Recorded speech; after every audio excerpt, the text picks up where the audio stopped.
It's your boy Roy Jones Jr. and right now you tuned into World Combat Sports. Hello once again. Thanks for tuning in. You're listening to World Combat Sports. What's good? And hopefully everyone is doing great on this Monday. Thank you for tuning in. This is a mixed martial arts affair today. You know, I definitely have to talk about the UFC 261 card that went off this past weekend. A lot of history in that card. A lot of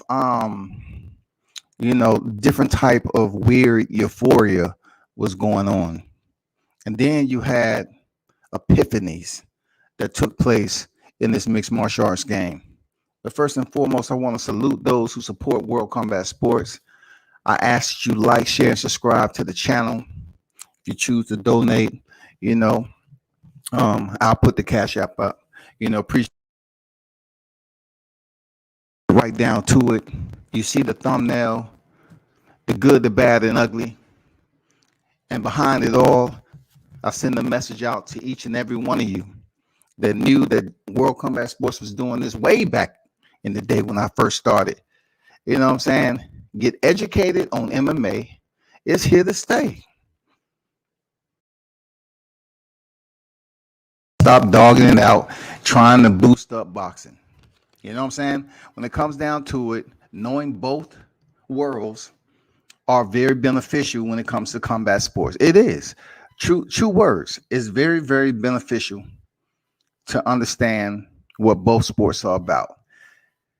Thug Rose Nunes. Salute to my favorite female fighter in the game. She actually, has an amazing story within itself.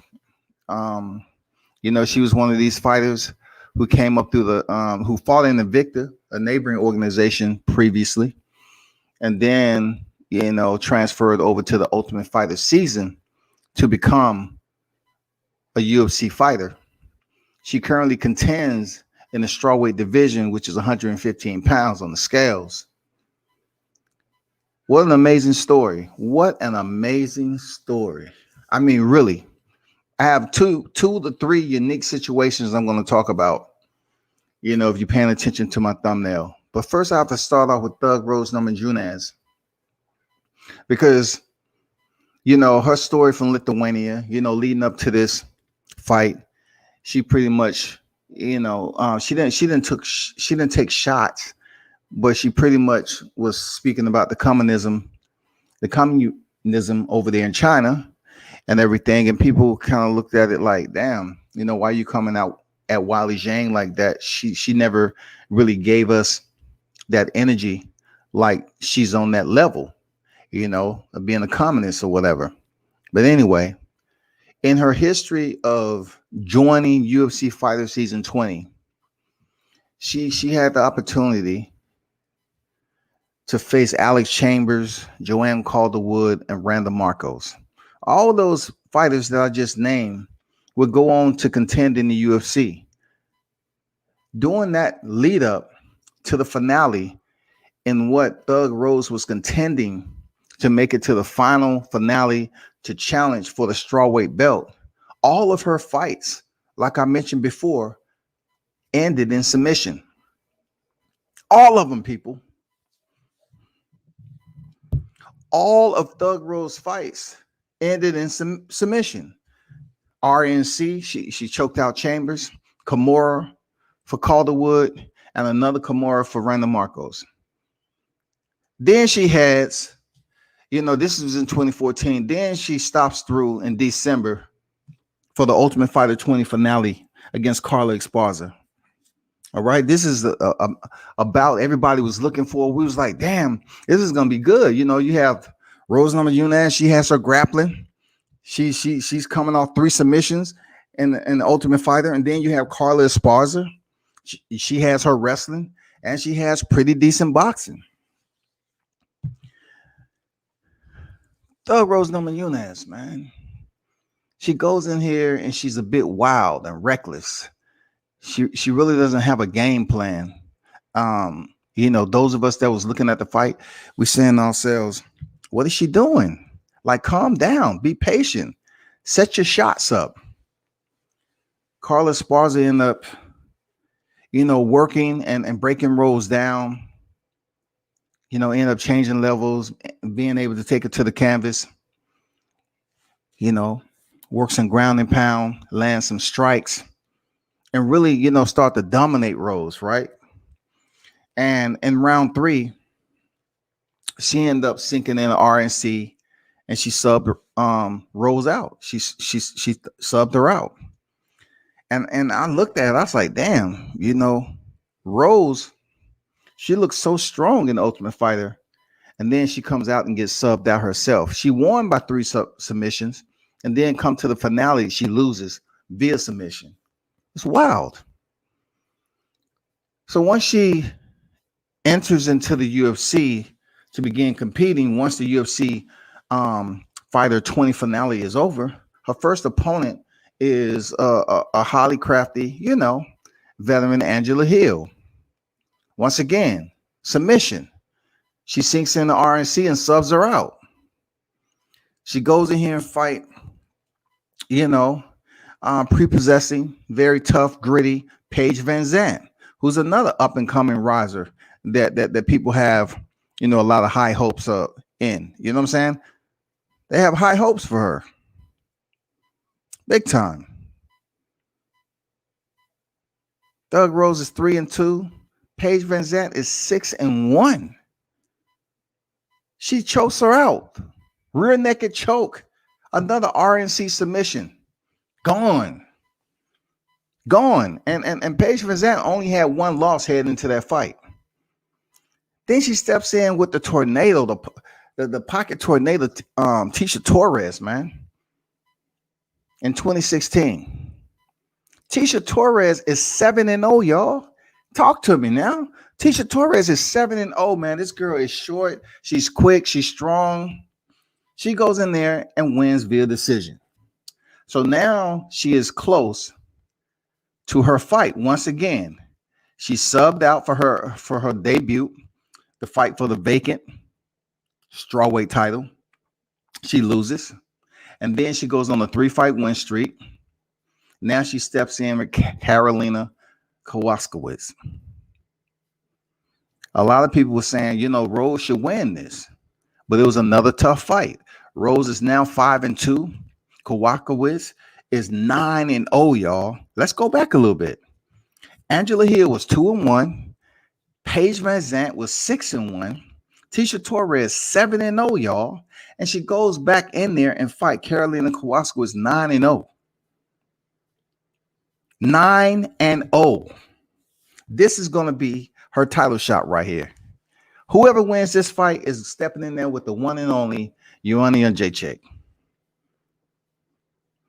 Rose Namajunas loses via split decision. She loses.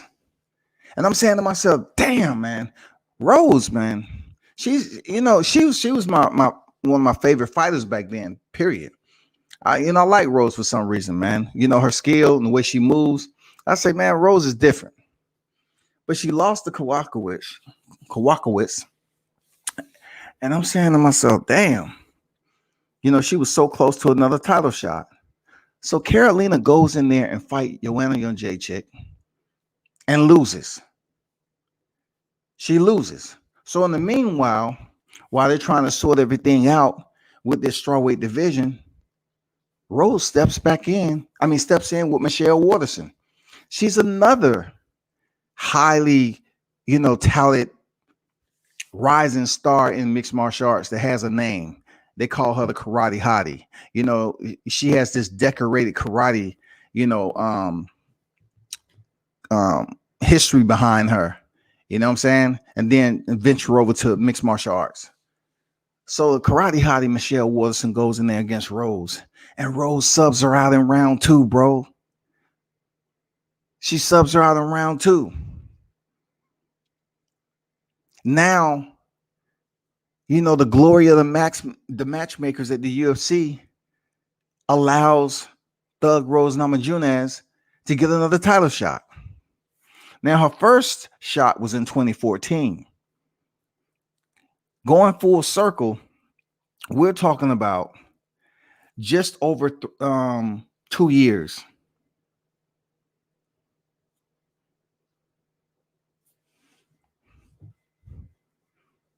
Just over two, short of three.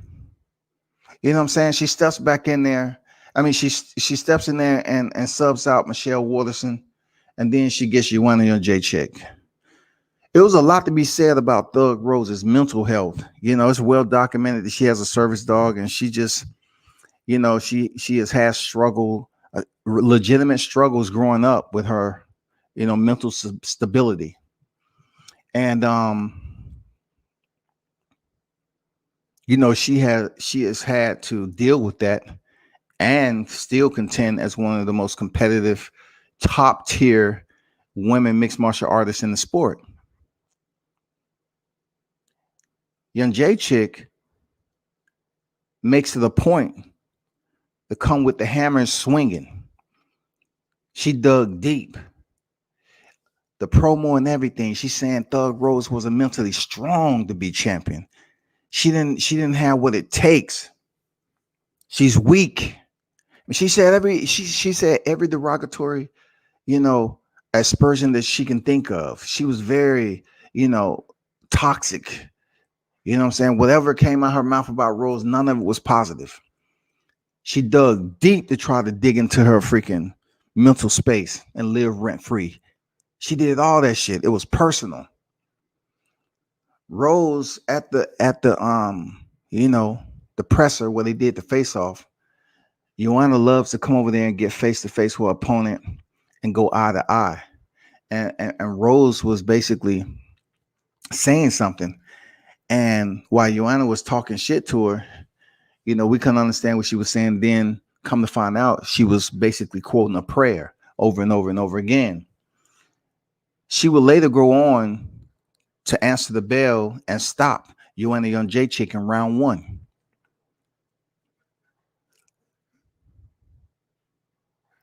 That was history in itself. Young J Chick was considered one of the best to ever do it. Look, she was close. I know what people are saying. You know, maybe the temporaries are gonna say something. You know, because the temporaries love, you know, just picking out names that resonate with them closely. Ronda Rousey was in the 135-pound division. She wasn't a strawweight. All right. I'm just emphasizing that because when I had this conversation in another group, you know, you have people that just want to be quick to say, you know, what are you talking about? But Joanna Young J Chick, man, was going for a sixth defense when she stepped in there with Rose Namajunas, and she was knocked out in round one. In 2017, to come back in less than a year in 2018, the UFC provided Young J Chick a rematch after being stopped in the first round. They said, okay, why not give her a rematch? Why not? She was undefeated. Thug Rose gave her first defeat. Give her a rematch. Even if she was knocked out in the first round, give her a rematch. She came back in there with a little slightly different game plan, Joanna. But what I was seeing with Rose, she was a much more active and effective, versatile striker. What I mean by that, she was, you know, switching up her her attack with her kicks. And when she wanted to, you know, punch, you know, she was basically in there with a stand-up fighter anyway. But the way Rose Namajunas moves and keep herself out of that predictable zone, it's hard for her opponents to gauge what she's about to do, whether she's going to punch you or kick you. And she just put on a beautiful performance, man, an amazing performance. And in the fifth round, she ended up going for a takedown. Joanna wasn't expecting that. The fight had been a stand-up fight, a stand-up striking affair the entire time. The entire freaking time. Until Namajunas changed levels for a takedown and got it, sealed the deal.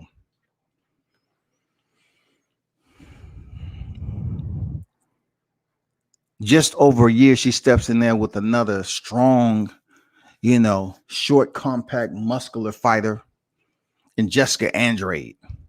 Her and Tisha Torres is built somewhat the same. Jessica Andrade goes in there and gets her shot at a title. You know what I'm saying? Again. So basically, everybody was saying, well, she's too strong for Rose. You got to understand. They was both in 115 pounds. Yeah, Jessica Andrade, she looks bigger than Thug Rose, but in mixed martial arts, it's all about your striking discipline, how you implement your offensive game plan and your strategy.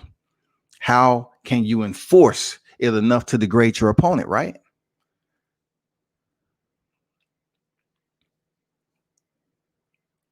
Rose was having success with Jessica Andrade in the first round, in my opinion. She was having success with her. They go to clinch in the second. Rose with a body lock, holds on to it too long. And Jessica's like, using her power in the clinch where she was waiting on. And she said, you know what? You're going to hold on to the body lock. I'm going to slam you on your head. Randy Couture style. I'm going to slam you on your noggin. And she did. She spiked her just like Randy Couture used to do. And Rose was knocked unconscious. It's the same. It's almost the same way, except a different position for which Rose was in. When you think about Carlos Newton, for those of you that follow the sport back then, he had Matt Hughes in a triangle. Matt Hughes picked him up, and the triangle, the triangle choke was so tight. Matt attempted to do what Matt does and walk him over to his corner and slam him. But Carlos Newton hung on to the top of the cage, and then the ref said, you can't do that. So he let go, and Matt Hughes slammed him and knocked him out. But Matt came to first, and he won the fight. In this particular case, Rose was out. Jessica Andrade won the title. So guess what happened? UFC, with their glorious matchmakers, they came back around and said, you know what? We gave you on J-Chick. This is what I like about mixed martial arts. Notice I didn't say the UFC. This is what I like about mixed martial arts is that you can lose a championship like this, but still, it doesn't take you 5 years to get back in there and compete for another belt. You know what I'm saying? A chance at another belt. So she gets a rematch against Jessica Andrade. All right. Now peep this out. The strangeness about this tour, this journey of Rose. All right. Jessica Andrade, in the meanwhile, in between time, she goes in there and fight Weili Zhang and loses in round 1. She gets stopped because she had a poor game plan to go in there and try to outpower another power striker in Weili Zhang, and she was stopped. So Jessica Andrade get her shot in a rematch. Can you imagine how that happens? She defeats Joanna Jacek twice, fights Jessica Andrade, loses in round 2, gets a rematch just over a year later when Jessica Andrade has already lost the belt. Beats her, and then she gets a shot at Weili Zhang. Weili Zhang was stopped in round 1 this past weekend with a beautiful left high kick through the guard on the neck. I mean, just absolutely superb. Now, what I can compare it to was Holly Holmes, Ronda Rousey. I can compare it to Valentina Shevchenko, Jessica I can compare it to Amanda Nunes, Holly Holmes. It's just so many head kick knockouts that's out there. It's just too many to mention. But what I like about Thug Rose Nunes knockout was that already you can see her footwork.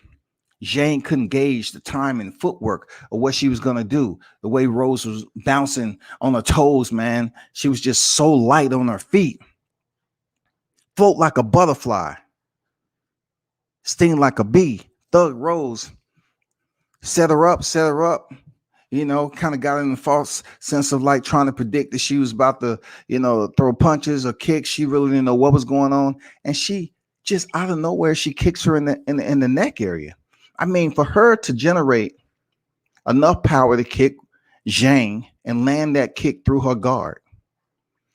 If you look at the picture on my thumbnail, Zhang didn't even have the proper defense up because she didn't even have an idea that the kick was coming.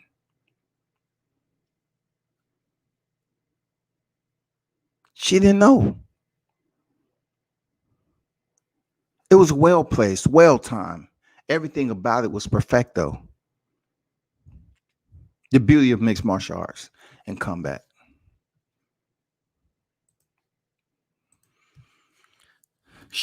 We hear what's good. Mark Nash in the building. Salute to you, my brother. King Mitch in the building. Salute to you, my brother. What's good? Combat, what up? Mitch say, never thought Andrade was that good, even when she dumped my baby Thug Rose on her neck. Mental lap by Rose. Credit to Andrade for capitalizing though. Rose was winning the fight though until the power driver. Yeah, she was having success in the first round with her hands. And that's what I was telling people leading to this fight with Weili Zhang. Rose's hands are underrated. Rose stand-up game, her striking stand-up game is underrated because she makes it look so effortless, man. Her stand-up game is unbelievable. Not to mention her grappling. People don't look at when you see grappling, people don't say, maybe the hardcore fans understand that Rose's grappling game is on point. But you really don't have her competing in contests. You don't have her going around where you see pictures of her training with BJJ. You seen her one time, right? Recently, okay? If you haven't heard it, you hear it here first at WCS. This one time, not much, but the one time you seen her grappling, having some mat time with the GOAT John Jones. That rarely happens, y'all. That rarely happens with Thug Rose. But in this instance, this past weekend, I don't know what King Mitch talking about, dumped his baby. I mean, I could have sworn I had claimed it this long time ago. You know what I'm saying? Like you putting those words in there, sending mixed signals. You know what I'm saying? I mean, damn, I could have sworn that you was going for the op. Mitch, you was going for the op, shouty. I could have sworn that was you saying, Weili Zhang striking is levels above Thug. And I was like, huh? What, shouty? Are you seriously gonna say that it's levels above? You must don't know who Thug Rose is, but now you do. That's a good thing. But shout out to Pat Berry. You know what I'm saying? I don't want to disrespect. He's a good dude, man. I met him before. Shout out to Pat Berry. But anyway, back to the game. All right. Thug Rose history up to the belt is amazing. The fact that she lost the first chance she got against Carla Esparza, then she lost to Karolina Kowalskiewicz, defeated Michelle Waterson, and gets her shot against Joanna Jędrzejczyk and defeats her twice. Just simply amazing, her journey. Then she gets dumped on the head by Jessica Andrade, and it's been said that when she was riding back, on the bus, she didn't seem mad. She didn't seem upset that she had lost her title because it was so much weight on her shoulders. She wasn't quite mentally there to handle the superstardom like that. She didn't know how to handle it. She had so much going on internally as a person.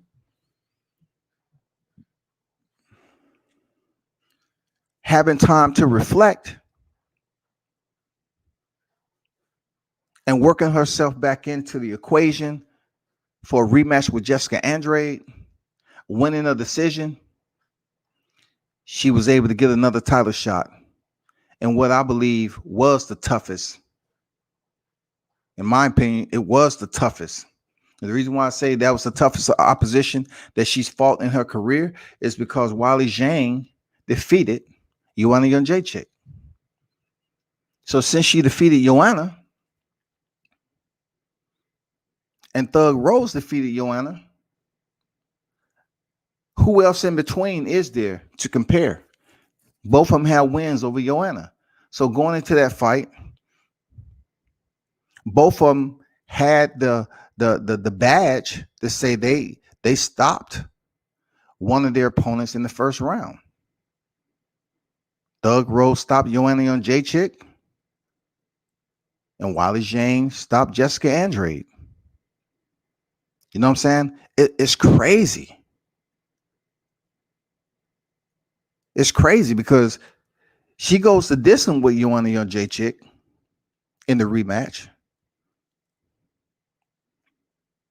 And then after being stopped by Jessica Andrade, she wins the rematch via decision. Now she's the champion once again, and she's the first woman to lose a title and win it back in the same division. Period. Throughout the women, she's the first one to lose a title and win it back. She's the first. Valentina Shevchenko hadn't lost her flyweight title. Amanda Nunes the same. She is the first woman to do it. Whether it means anything to anyone, it means a lot to me. Because for a person who had such a rough road to get her title to begin with, she's did an amazing job. You know what I'm saying? Mitch say Holly the preacher's daughter sat Ronda Rousey down with a vicious head kick. Yeah, I mean, you know, if you look at this, Mitch, if you look at who did it better, you know, Rose head kicking, you know, Wally Zhang or Ronda Rousey being head kicked by Holly Holmes, who did it better? You know, I would have to say that Rose did it better. Just the way on how she disguised it. You know what I'm saying? Just how she disguised that she was even throwing the kick. Now, I know people are going to say, well, Holly Holmes didn't disguise it either. But listen, it was so early in the fight between Thug Rose Nunes and Wally Zhang is that you would expect her to have a guard or defensive compliance to that high kick. She was still fresh. She was coherent. Ronda Rousey was dazed and confused and dizzy. Wally Zhang was there. She was fresh in the fight. She was fresh. Her alertness, her attentiveness, it wasn't fatigue yet. She was good. And for her to basically miss her defensive setup to block that kick, I mean, it happens. You know, the movement of Rose Namajunas is a bit tricky. You know, she's light on her feet. You really don't know what she's about to do. That's why she was able to get a hold of Joanna Jędrzejczyk the way she did. But I really want to salute Rose Namajunas because she lost the title in a crazy way. She had to regroup, regather herself, and prove that, hey, I am one of the best. I am the best. Let me go back in here and get my title. Boom. And she did it in dominating fashion. Now, the last part of this is who's next? Who's next? What's next for Namajunas? I don't see her moving up to 125. I just don't see it. Valentina is too strong. She's too big. And I don't see Rose beating Valentina Shevchenko in any area. Period. That's crazy to say. But Rose was just thinking about retirement when she got dumped on her head. She was thinking about getting up out the game. But she really feels some type of way moving up to 125 and attempting to challenge Valentina Shevchenko. I'm not discouraging her from doing it. It's just too much of a task for her to step through the cage to fight Valentina at 125. The same Valentina which have fought, Amanda Nunes twice. And she lost some rounds, but she also won some rounds in both of their fights. And in my opinion, I thought she won the rematch. But it would be a tough go. And And hopefully, I don't think Valentina's even going to think about dropping down to 115 to challenge Rose to become champ. But she could. She could. That'll be a different story now. That'll be a different story right there now.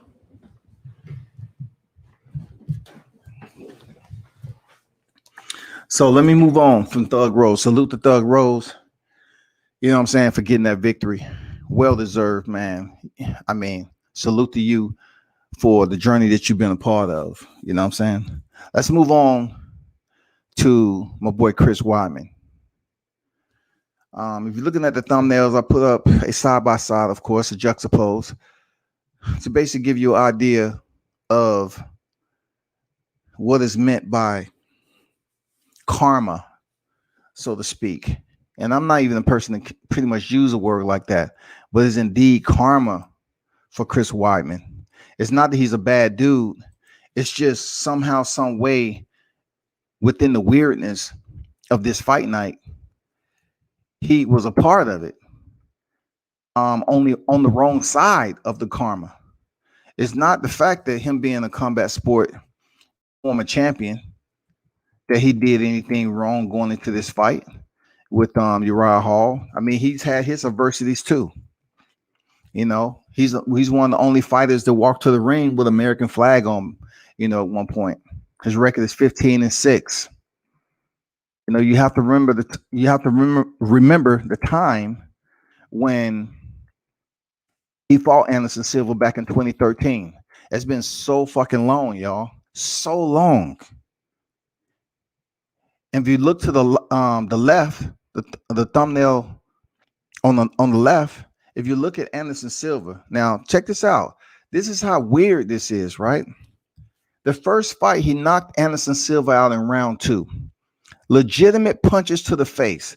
We were shocked. We was like, oh shit, Anderson Silva was playing around and he got stopped. What the fuck? This is crazy. He comes back in there for a rematch the same year. I think he fought him in July of 2013, come back in December of 2013, and it's the rematch. He checks a kick from Anderson Silva, who has thrown thousands of those kicks. Chris Weidman checks the kick with his inside shin. It's important that you see that. With the inside of his shin, he checks the kick. All right? He checks with the inside. His foot is not planted.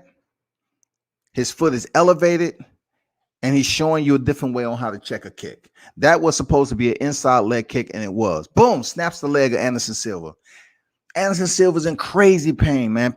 People's like, they never heard anything like it. Like Anderson was back in the back, and it was painful as shit. But Chris Weidman in 2013 checked Anderson Silva's left kick, left inside low calf kick, and snapped his leg. During that time with Chris Weidman, he has had his adversities, but he didn't have any injuries like that. You know what I'm saying? He had lost to Yoel Romero from flying knee, came out of nowhere. Greg Musasi, he's lost to ground and pound before. He has ups and downs, man. And coming into this fight with Uriah Hall, he had just won last year against Akhmedov. He won the unanimous decision, so he was trying to get back in the groove. He steps in there with Uriah Hall, who himself has had his ebbs and flows, ups and downs, right? The match has barely started. It's 5 minutes per round. The fighters are barely into the 3-round fight in the middleweight division contended at 185 when Chris Weidman throws an outside leg kick. This is an outside leg kick. Anderson Silva's was an inside leg kick. Chris Weidman throws an outside leg kick, y'all. Nothing serious to Uriah Hall. Uriah Hall leans heavy on the lead foot, keeps it planted. 12-6. Knee is not extended over the toes. Chris Weidman lands that kick on the outside and snaps his shin in half. Clean, a clean break. Chris Weidman at that point in time, with all the nerves and everything that's going on with the break, he took a split second. Boom. He knows something wrong. He keeps his eyes on Uriah Hall. He attempts to plant that foot and finds out that it's broken. That's when the pain sets in. Once again, he had to go into emergency surgery. And it's going to be a while before he's back in the square. Back in the cage. It's going to be a while.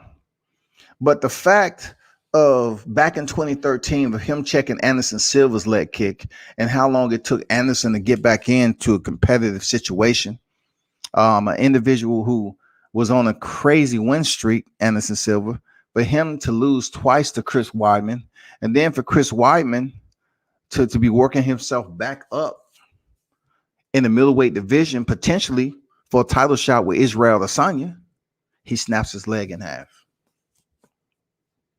Now, people, that's a serious break. That's a serious, crazy injury. That's gonna take such a long time. Sir Ken in the building. What's good? Salute to you, my brother. What's good with you? World Combat Sports. Salute to the wrenches and salute to the chat. Smash the like button. Appreciate you, bro. Appreciate you.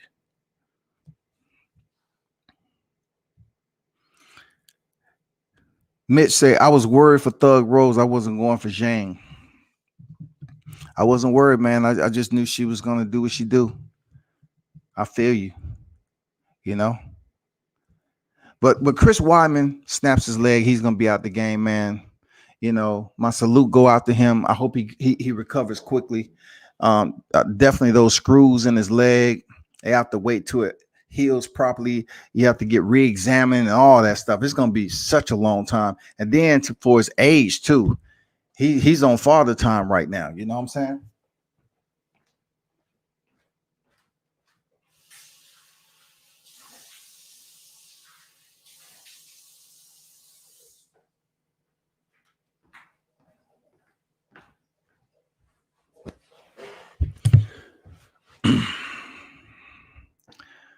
Moving on to the one bout that's a big part of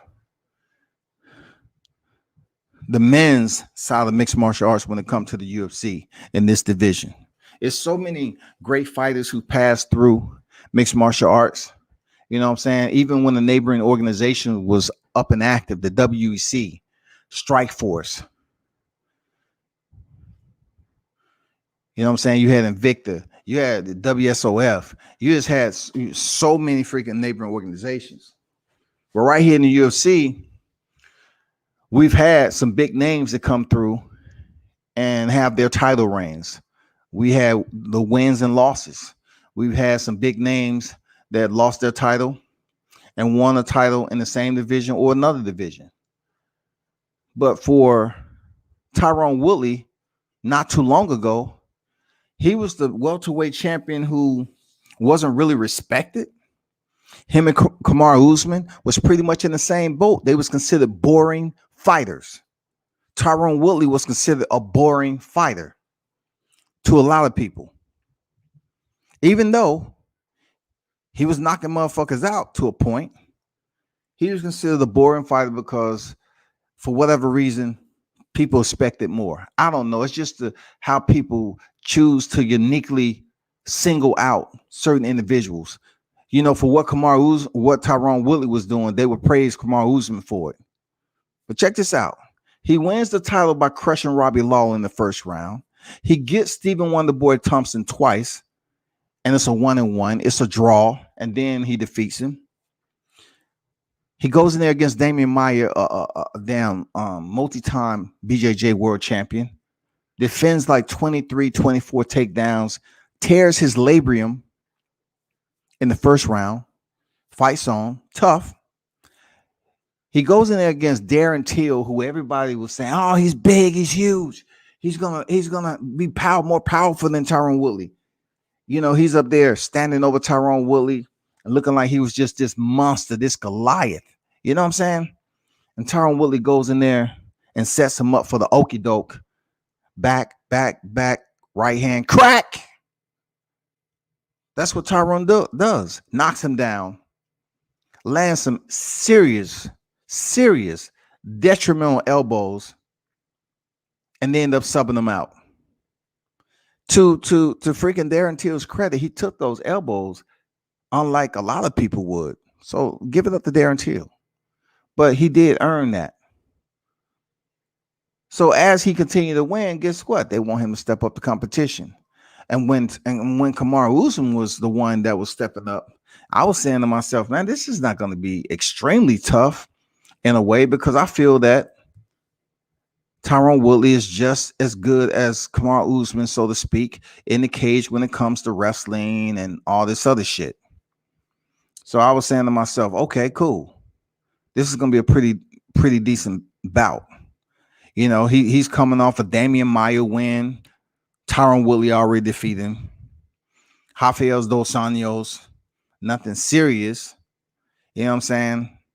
Nothing serious, because Rafael Dos Anjos has like 10 losses at the time. He has multiple losses. So he goes in there and defeats Tyron Woodley. He gets Colby Covington. Colby and him has serious. I'm talking about, you're talking about the same Colby Covington who was wearing the MAGA hat.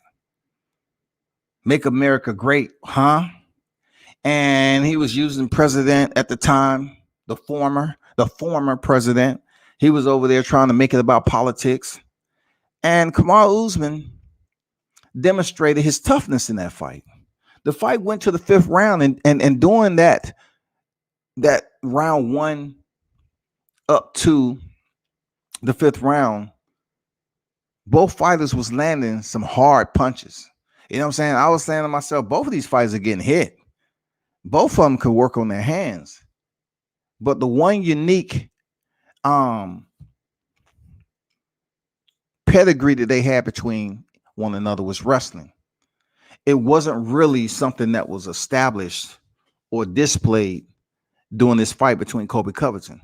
They wanted to bang it out. And that's what they did. They banged it out. It was a firefight. But yet, Kamaru Usman came up on top, breaking Colby Covington's jaw. The referee stopped it.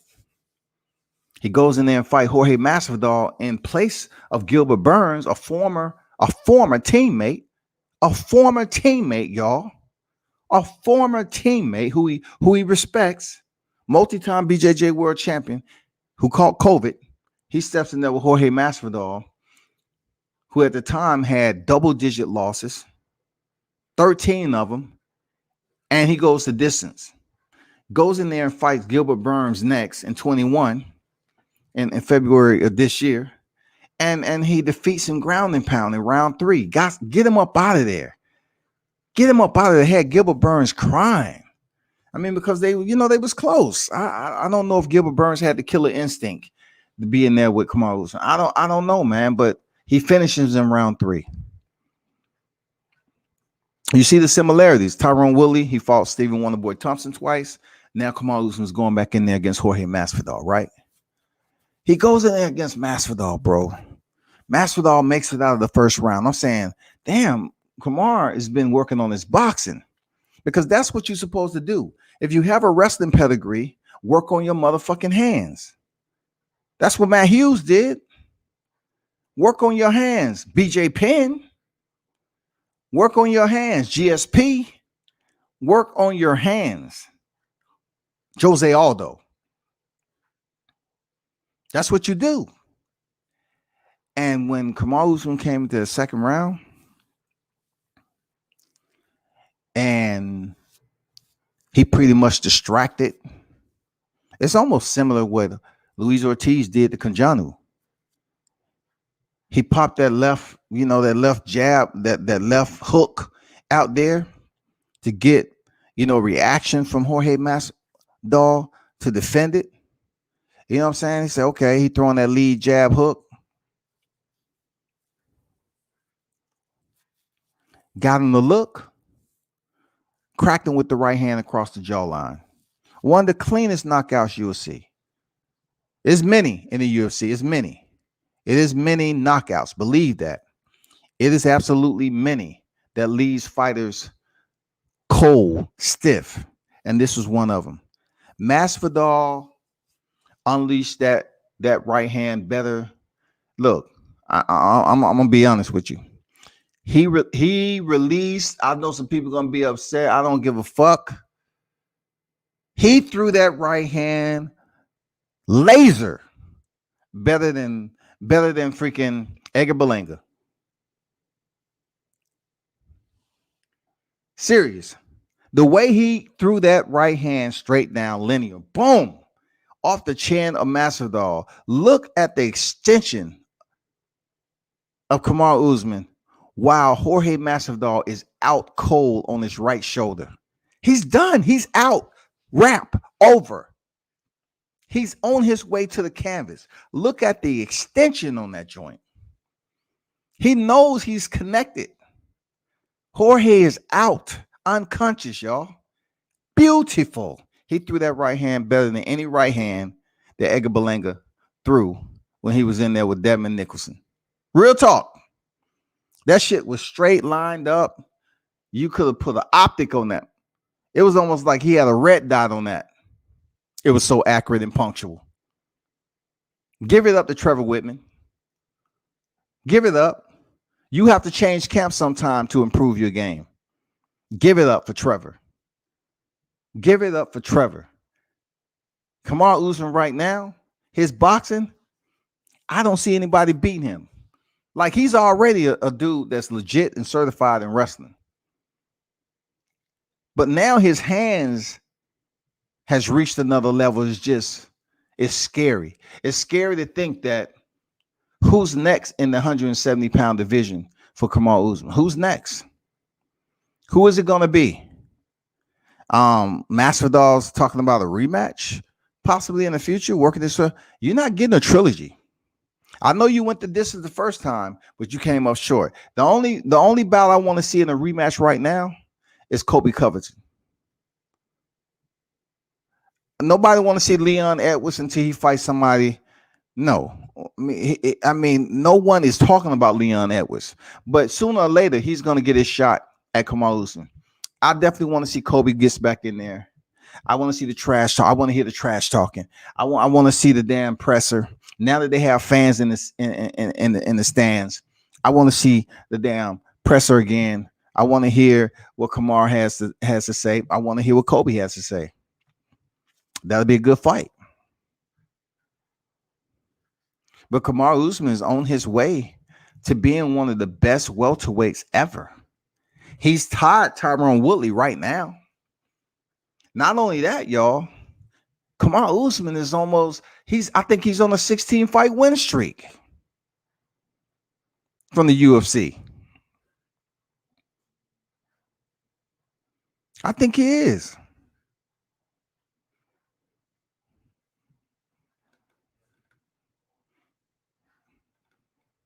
I think he's on a 16-fight win streak, man. He's on the heels of some of the best to ever do it. The Anderson Silvas, the GSPs, the Matt Hughes. He's on a motherfucking a path for greatness. So then I put this out there. I said it'll be good if he's able to either move up and fight at 185 or contend at a lower weight. It'd be fucked up for him to fight at a catch weight for a title, because that's just not fair in itself. That's not structurally reasonable in this case. So I'm saying to myself, why he, attempt to move up in the near future and fight Israel Adesanya. And then someone said, they're Africans. The African champions are reigning supreme right now, and yes, they are. You have the Kamaru Usmans and the Israel Adesanya. It's a beautiful thing, and then Francis Ngannou. It's beautiful, dog. It's a beautiful thing, you know. But are you not understanding that combat sports is a business? Are you not understanding that Kamaru Usman fought already his stablemate Gilbert Burns and he crushed him in 3 rounds? Are you not understanding when it comes down to African or not? There may be a sense to say, well, yeah, I want him to be successful, but also I want to establish my legacy too. So we're gonna have to fight 185 pounds.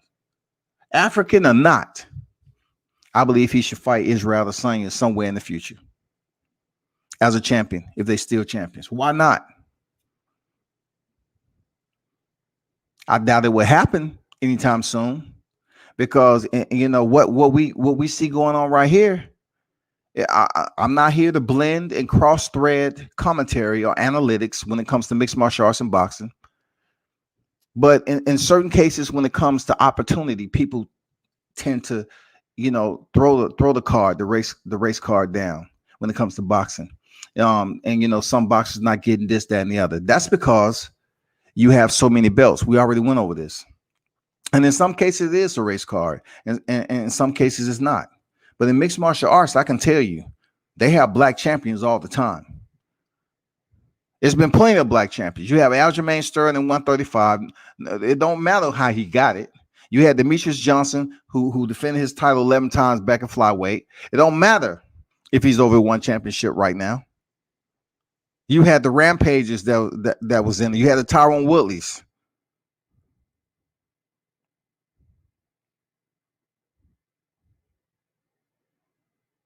You had plenty. DC was the light heavyweight and heavyweight champion. Black. John Jones, one of the fighters to get in the most trouble in his organization, his promotion. They still allow him to get a championship fight when he came back. Combat sports, when it comes to boxing and mixed martial arts, is different. The fan base is different. So it puzzles me why you wouldn't sit up here and tune in and educate yourself on mixed martial arts, but yet you want to dog it out and saying nobody wants to watch that shit. How? How would you not want to educate yourself on combat? You can talk the same thing at boxing all day long. If you say it enough, you're going to remember it. But when it comes to mixed martial arts, I ask you, explain to me what you're looking at. They don't want to touch it because they don't want to get into the entire aspect of the system of mixed martial arts. It's so many systems combined into one that you have to explain what's going on. It's much different than just coming up here and saying, well, he hits him with a left or right. He kicks him. He kicks him again. He pushes him up against the cage. They're wrestling up against the cage. Oh, so-and-so trips. He gets the takedown. Wow. Now, once they're on the ground, what happens? They really don't know what's going on. They're on the ground. They're moving around. They're on the ground. They're moving around. They're on the ground. A punch is landed. They're moving around again. It's not what you can look. You just can't go through that. You have to educate yourself on a much deeper dynamic of multiple systems combined together to know what the fighter is doing. You have to have an understanding that you're going to have fighters in this game and under a promotion that has one belt system per weight class, but they have multiple fighters. So if you're a boxing fan, you have to educate yourself on fighters that's not as popular as the big names. Just like you educate yourself in boxing to certain fighters that's moving up the ladder. But what Kamaru Usman is doing is incredible. What Thug Rose is doing is incredible. Valentina Shevchenko. A lot of people and what they're able to do is incredible in what they're accomplishing at this time. I do hear certain people taking my they'll use some of my content. They won't tune in and leave a comment on the live chat, but yet they would talk on mixed martial arts and pretty much re-emphasize or reverberate certain things I've mentioned on my channel, but yet they won't give you any credit for where they got the content from. And I get it. It's freedom of speech, right? I look at it like, okay, you compliment me. It's all good. It's all good. It's okay. I have no problem. If it was people on here that would talk mixed martial arts, they know I can talk it. They know I can talk boxing the same way. But they don't want to be on a panel where they understand that you are educated in more than one sport, but yet they pretty much want to stick strictly with boxing. And that's never going to happen with me. It doesn't matter how many people in my live chat. I appreciate the ones who pull up. But you should educate yourself in what's going on mixed martial arts because it's here to stay and it's doing big things in combat sports. Don't listen to these people that's saying, no one wants to look. You're a lie. You're a lie.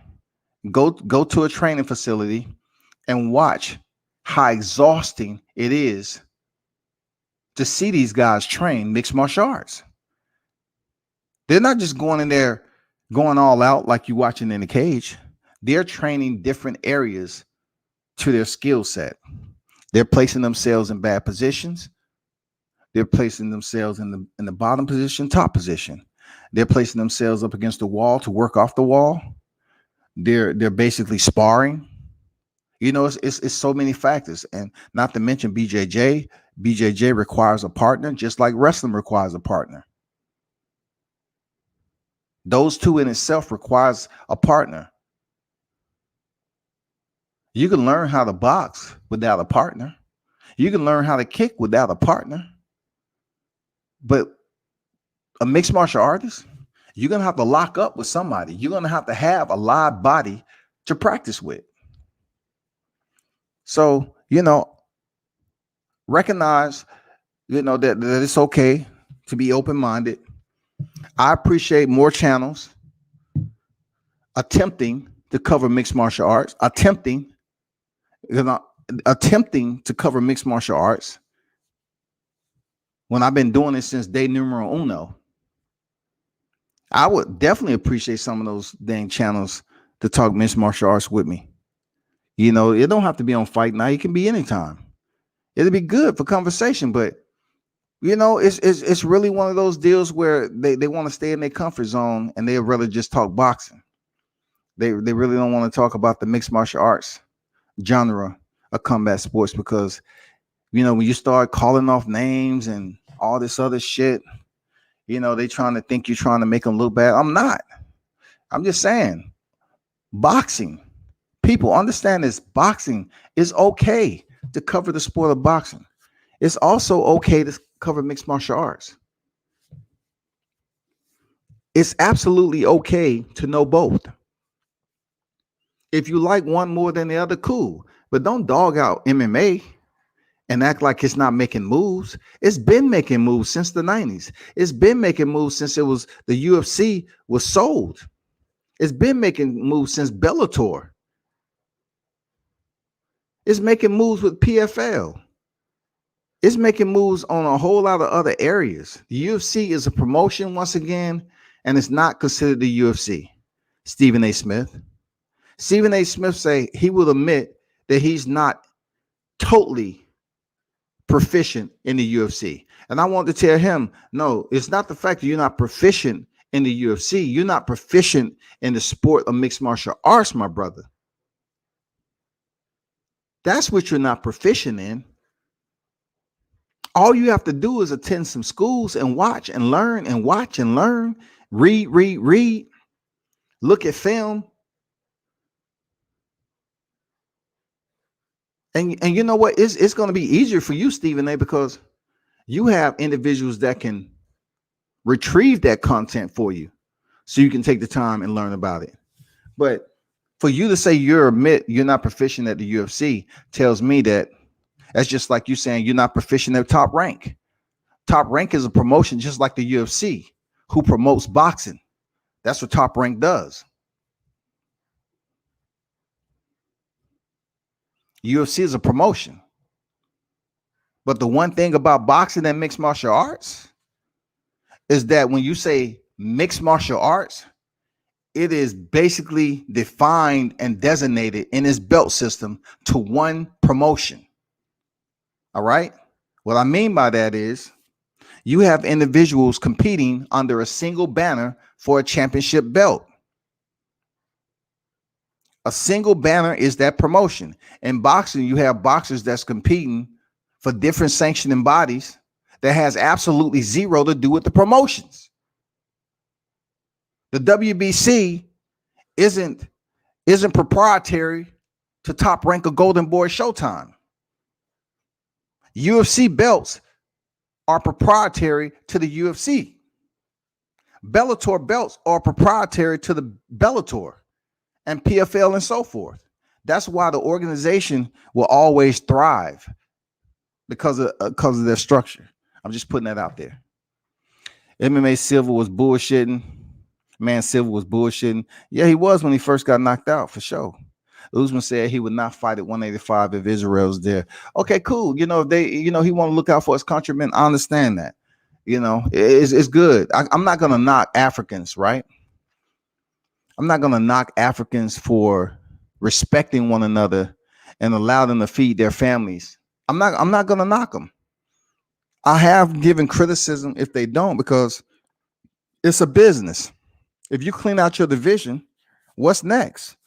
Do the same thing. Adesanya attempted to move up to 205. He failed. It was too big. He's slim. But somebody who has the framing structure to move up to 205 before he retires possibly is Usman. Usman has the body frame to move up to 85 and contend. He has the body frame, the physical composition to move up to 205. It has to take him about 2 years or so to put on that muscle, but he has the body frame to do it. Israel Adesanya, in my opinion, he doesn't right now. He doesn't have the strength. He didn't grow up wrestling. He was a kickboxer. Kamaru Usman has that strength that you lock up. You know what I'm saying? He had to hold his opponent down. He has that wrestling strength. So what do you think he's going to do to Israel Adesanya? Take his ass to the mat. Folk, what they talking about MMA is exciting and a very intricate, mature, a mixture of disciplines. And the UFC usually get it correct with their matchmaking. Absolutely. 1,000%. I agree. D-Ray in the building, salute to you. I agree. I totally agree with that. I say it all the time. Salute to the matchmaking of UFC. Salute to the matchmaking of Bellator.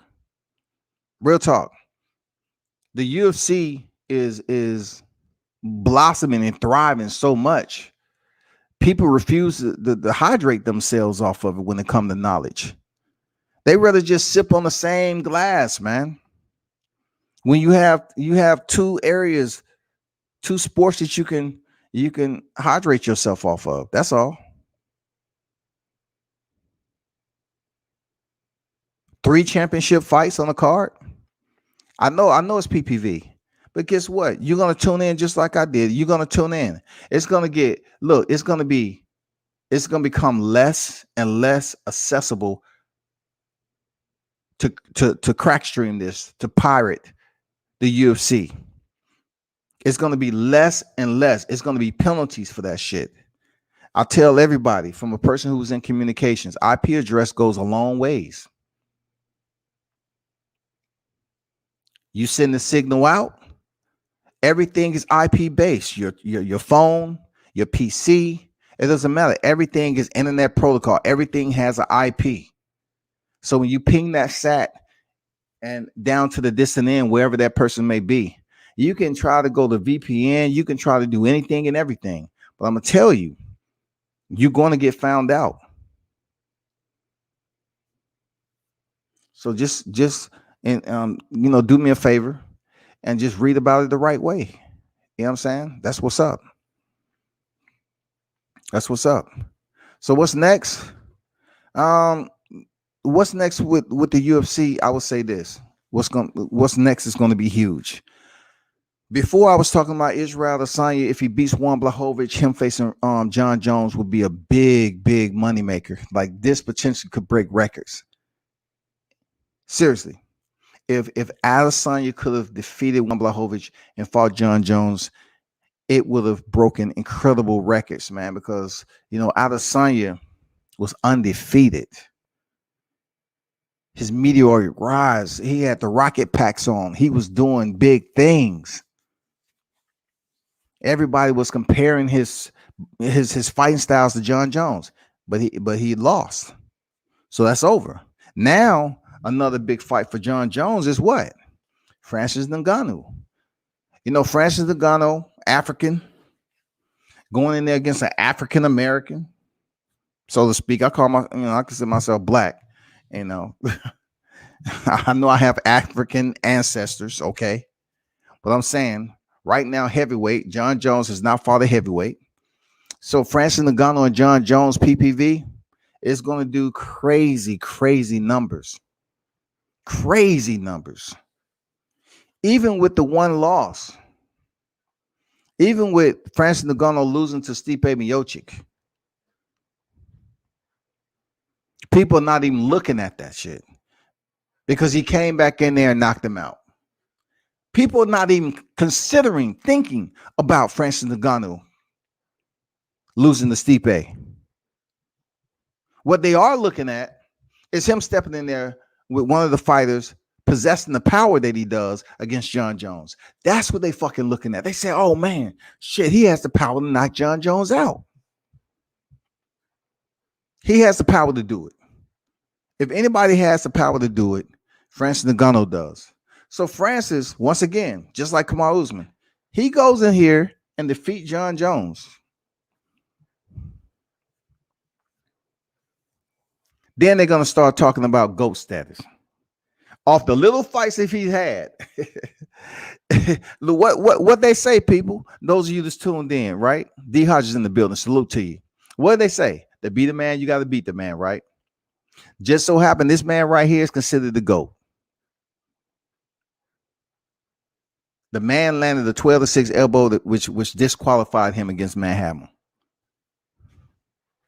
If Francis Ngannou was the first to stop him, like Kamaru Usman was the first to stop Jorge Masvidal, not only would he be the first to stop him, but he would be the first to defeat John Jones in the cage. It's crazy.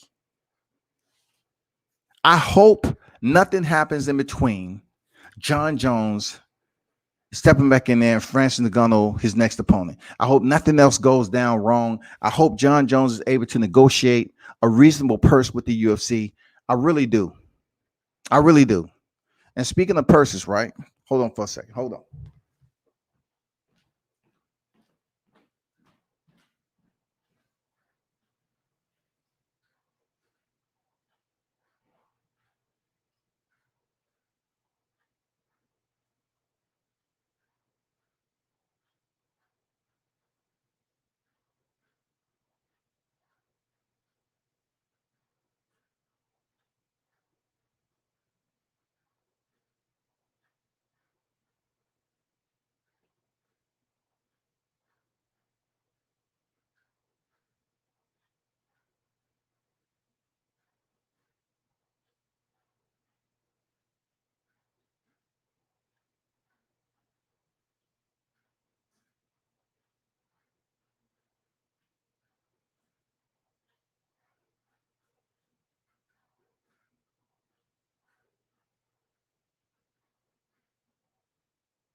All right, we back.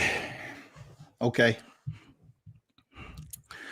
UFC is notorious for calling people GOATs. Well, I look at it this way. You're right. They are notorious for calling people GOATs. But when it comes down to it, when you're talking about the overall GOAT, pound for pound list, there, Mitch, John Jones reign at the top. John Jones is one of those cats who is considered to be out of the sport. You know what I'm saying? He's considered to be inactive as a mixed martial artist. So usually when, say for instance, you're looking at a fighter like Khabib Nurmagomedov when he chose to leave the sport and vacate his belt, right? Khabib, he leaves the sport, majority, after he subbed out Justin Gaethje, and they take him, they strip him of his place on the pound for pound list very, very quickly. Very, very quickly. Well, when John Jones vacates his light heavyweight title and say he's moving up to heavyweight, he's out of the sport too. But if you look on the pound for pound list, he's still considered the top pound for pound guy. Now, for a minute, Khabib, they wanted to boost him up and put him top pound for pound. Now he's out of the sport. They say, okay, it's nobody else below him that is better than John Jones just yet. So just to throw a little nugget in there, Kamaru Usman defeating Jorge Masvidal, who had 13 defeats, right? Already. That moves him in the second place.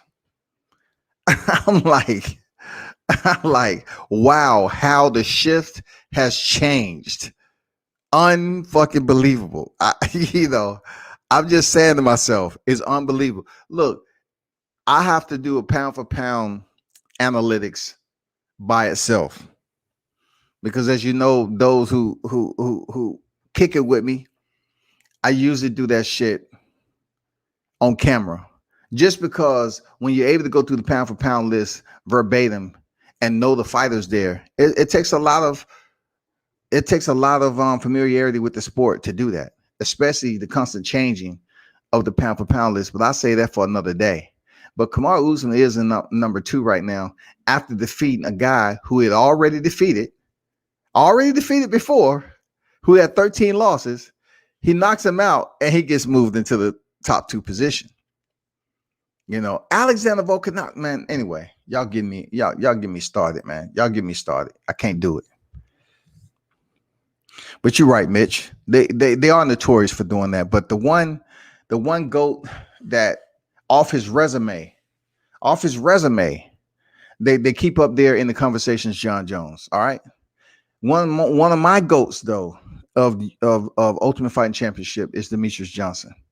Demetrius Johnson, for him to defend his title 11 times, it's just crazy. And for him to lose at bantamweight and then lose to Henry Cejudo, right? And to finally lose over that one championship via knockout. Every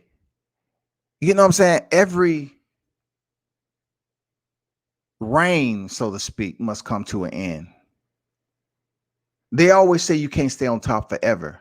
Demetrius Johnson's been on top so long that even, when he lost, he's still winning. Because he was just in there with a skill type of dude that was big for that weight class, powerful, and he stopped him. You know what I'm saying? That rarely happens to Demetrius Johnson. All that wear and tear on his body and everything, his career might be coming to a close soon. But that wasn't his first loss. But anyway. Oh my God, man. Who's next? That's going to be my final take. Who's next for Kamaru Usman? Let me give you a brief summary. Colby Covington. I told you I want to see Colby Covington next in there with Kamaru Usman. He's legitimate. He is the next opponent of value to step in there with Colby Covington, period. Gilbert Burns, he's still up in the top 3, but he's just been defeated by Kamaru Usman. Leon Edwards is the one name that lingers out there that's coming off a controversial win over Saeed. From whatever, poking him in the eye or whatever the case may be. He is in the top 3. So besides that, there's a shallow depth of competitive names to throw in there with Kamaru Usman. I'll name them off. The ones that's probably going to get a shot if he continues to reign: Kobe Covington, Leon Edwards, Stephen Thompson, and remember this name right here for those of you that like repeat my content: Vicente Luque. Okay, Vicente Luque is the one that just defeated who? Tyron Woodley. So keep your eye out for Vicente, right? But then it gets real just bland. Like with guys who still have a good amount of time, some several months before they make it to the big stage. You got Michael Chiesa, Damian Maia, Neil Magny, Tyron Woodley, Geoff Neal, Li Jingliang, Bilal Muhammad, Sean Brady. And look, they still have Robbie Lawler up here at number 15.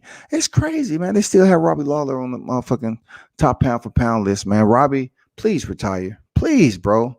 That war that you had with Roy McDonald, man, took years off both of your lives, man. Please retire. Please.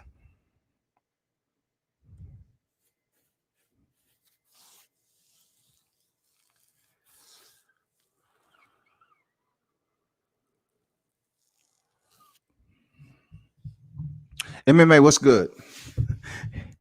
MMA KO says, hold on for a second. Y'all. Hold on.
Okay, I'm back, y'all.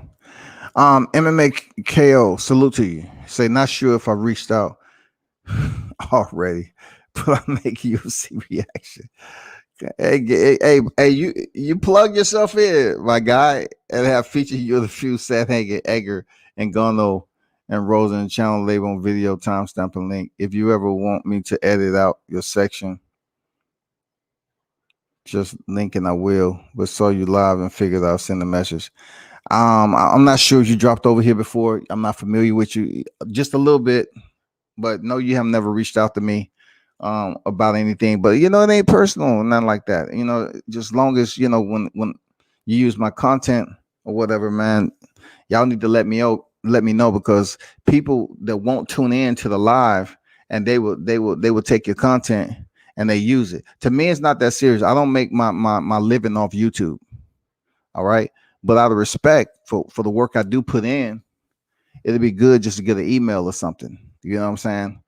And so I can see what's going on myself. So I can see what's other people are using, because I am trademarked and my shit is certified legit. I'm not gonna make a big thing on it, MMA KO. I'm not. But I will if somebody's using the content and it has my logo up there and they ain't giving me a shout out or nothing. But appreciate you pulling up though. But when it comes to Kamaru Usman, he's doing what he's supposed to do. But yet the big fight that's coming up, in my opinion, will be the Jones and Ngannou situation at heavyweight. So just keep your eyes peeled for that. Just keep your eyes peeled for that. And then we still have pending, right? We still have pending the lightweight division. You know, a lot of individuals are trying to see if Khabib is going to return.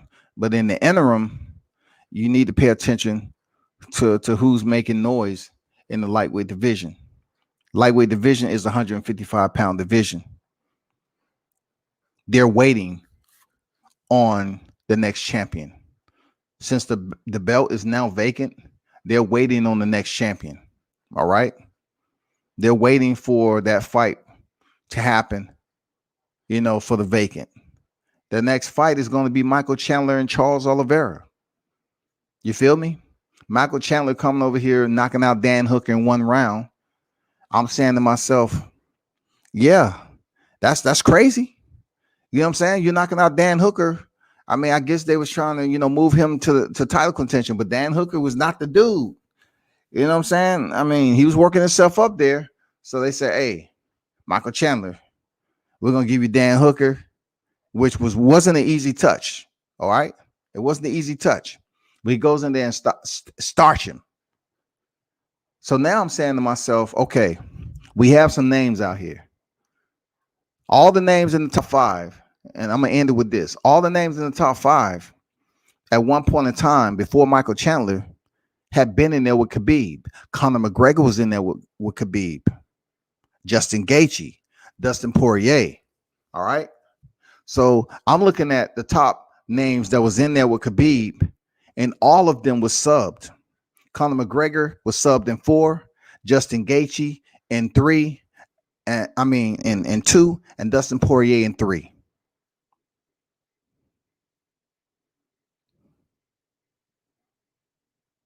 He finished all of them, all the big names.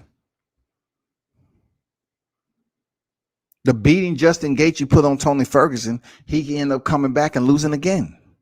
So now they finally bring my boy up, Charles Oliveira.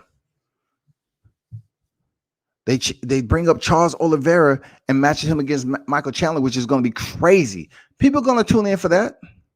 Listen, you're talking about a wrestler like Michael Chandler, a wrestler.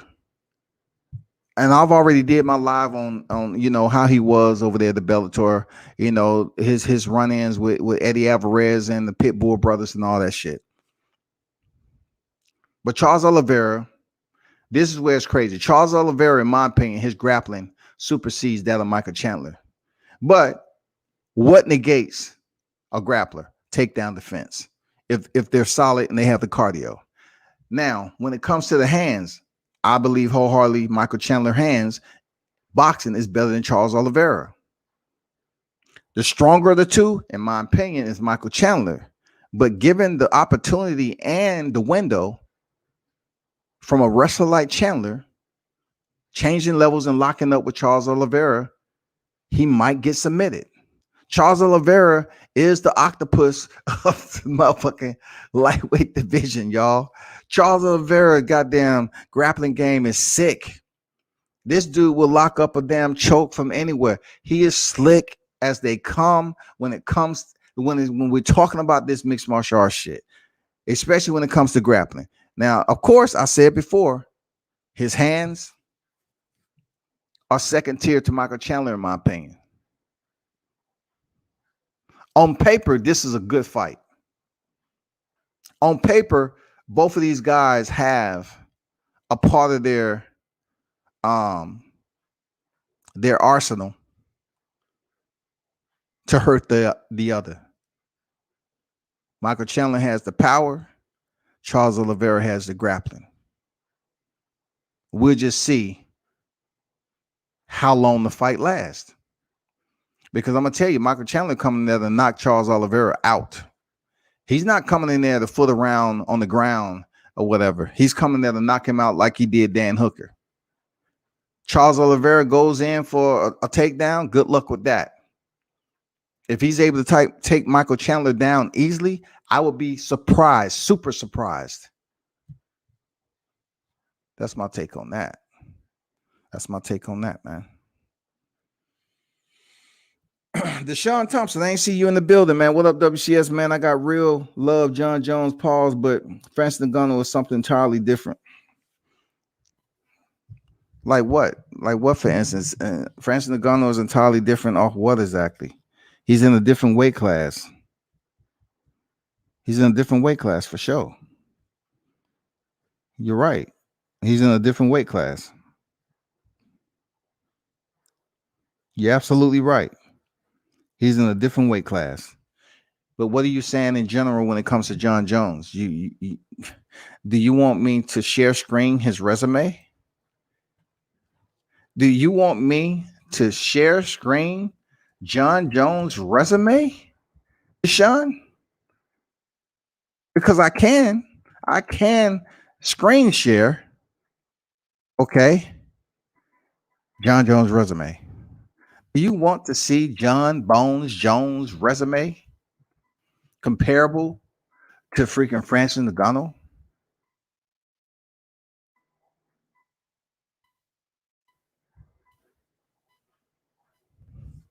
Just let me know, big dog. I can oblige. You know, matter of fact, let me just give you a rundown of who he's been in the ring with.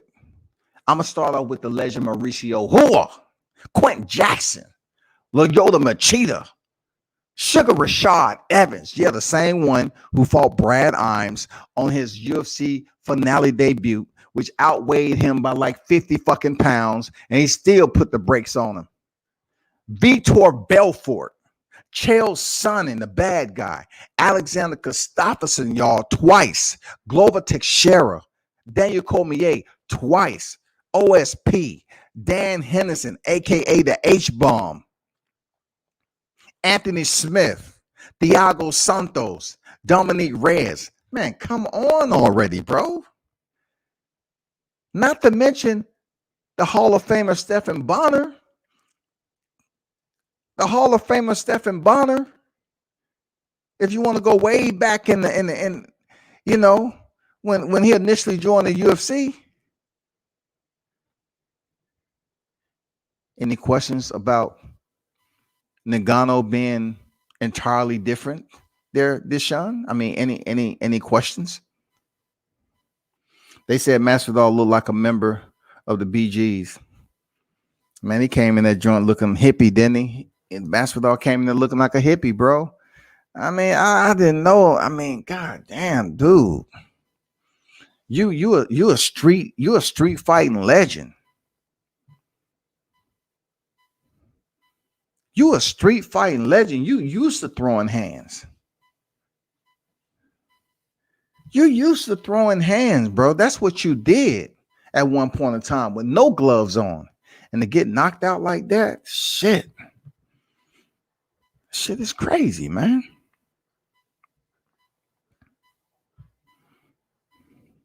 I'm not gonna lie, that shit is crazy. Oh boy.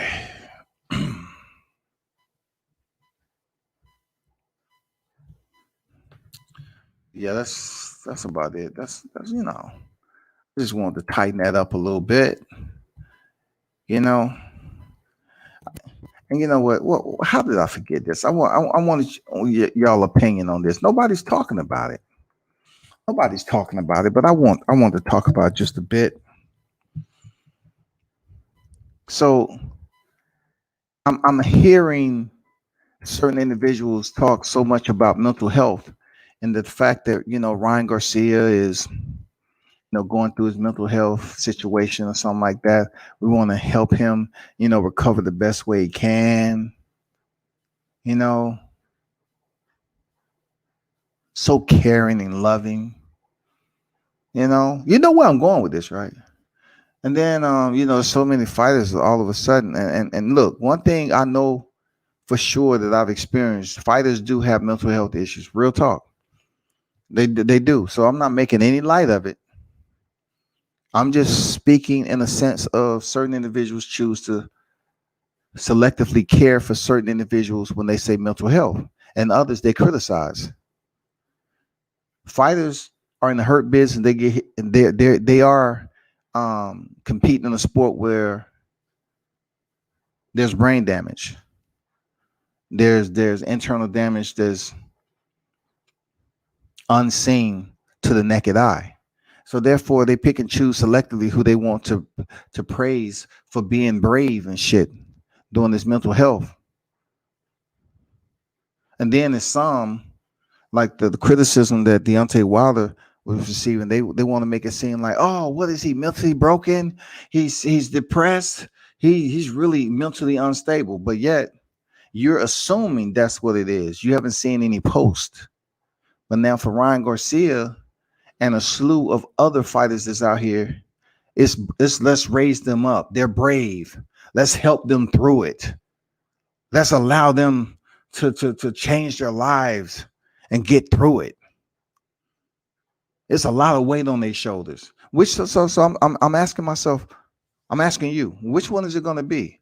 Are you going to support the ones who are coming out saying they have this mental health illness? Are you going to support them? And are you willing to stop the judgment and the finger pointing on individuals that you see as an easy target just because you're trying to gain attention and views to your channel? If you're gonna impulsively identify and assume a prognosis on somebody in a negative light, at least back it up with substantiated evidence. Bring some criteria to the table. If it's that easy for Ryan Garcia to say, well, I'm ducking out of Javier Fortuna's fight. For whatever reason. I'm not saying he don't have shit going on. I'm just saying whatever reason. Because it was Gervonta Davis, it was Pacquiao, it's Javier Fortuna. No, Devin Haney, interim, duck him. And then now he's supposed to fight Javier, duck him.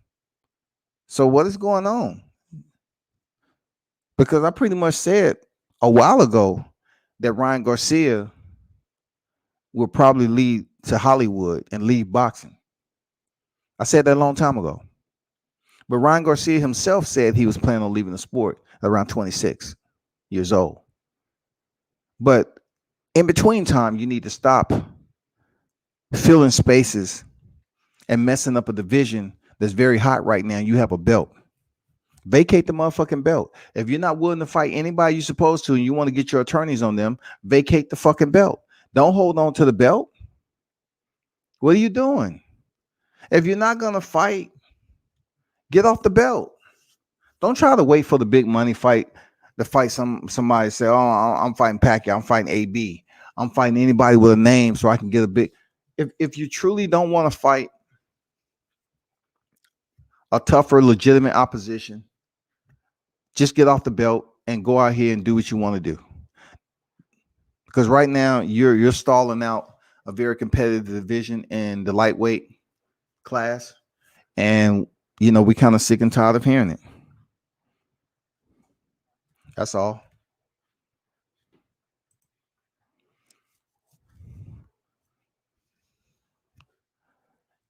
Real selective when it comes to empathy and understanding when it comes to the broad ass mental health shit. Yeah, they want to pick and choose, man. Like, who they want to support and coddle in this combat sport game. They just want to take their time and say, well, this person is good, that person's bad. And I'm like, why that person's bad? Oh, because he ain't said anything. He had all them excuses for losing. He ain't said anything. He ain't talked to the public. He ain't did what he's supposed to. Oh, okay, got it. Understood.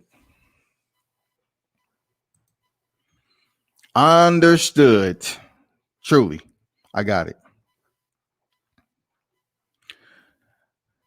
But people, I appreciate y'all for tuning in once again to World Combat Sports.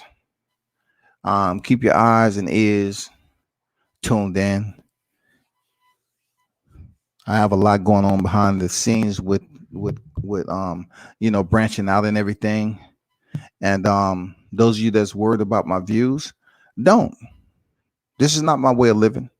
Well, I do have a passion to cover multiple areas that's dealing with combat sports, and that's what I'm working on right now. So show some love. Show some love. I appreciate you. I appreciate you either which way. I appreciate you what you got going on. And until next time, turn up and tune in to World Combat Sports. Salute.